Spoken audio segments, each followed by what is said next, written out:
मुकुल गोयल के अलावा कई और अधिकारी भी रडार पर बताए जा रहे हैं। मुकुल गोयल के करीबी अफसरों पर भी गाज गिर सकती है।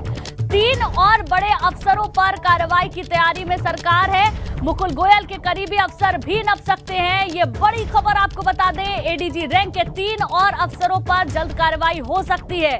तो ये बड़ी जानकारी आपको दे दें, मुकुल गोयल के अलावा कई और अधिकारी बताए जा रहे हैं जो रडार पर हैं। करीबी अफसरों पर भी गाज गिर सकती है। 3 और बड़े अफसरों पर भी कार्रवाई की तैयारी सरकार की ओर से की जा रही है।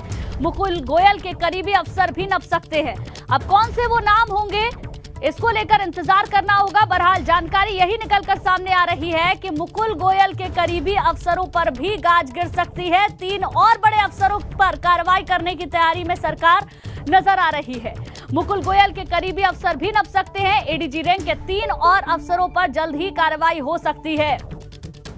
तो ये बड़ी कार्रवाई आज हुई है। डीजीपी मुकुल गोयल को हटा दिया गया है। इसके अलावा बड़ी जानकारी निकलकर ये भी आ रही है कि इसके अलावा कई और अधिकारी भी सरकार की रडार पर हैं और ये जो अधिकारी हैं वो मुकुल गोयल के करीबी ही बताए जा रहे हैं। 3 और बड़े अफसरों पर भी कार्रवाई की तैयारी में सरकार नजर आ रही है।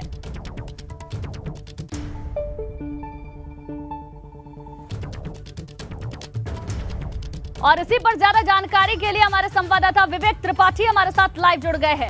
विवेक, अचानक से मुकुल गोयल पर गाज गिरना और उसके बाद अब खबर यह भी आ रही है कि मुकुल गोयल के ही करीबी 3 और बड़े अफसर हो सकते हैं जिन पर सरकार कार्रवाई की तैयारी कर रही है।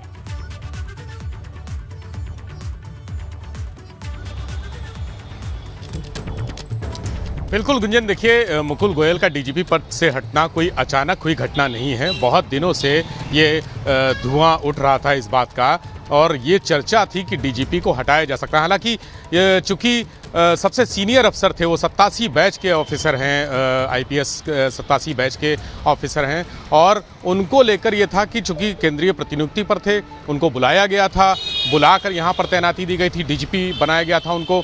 इसलिए माना जा रहा था कि जो डीजीपी का पूरा कार्यकाल होता है 2 साल का, एक माना जाता है कि 2 साल कम से कम। विवेक, मैं रोकना चाहूंगी।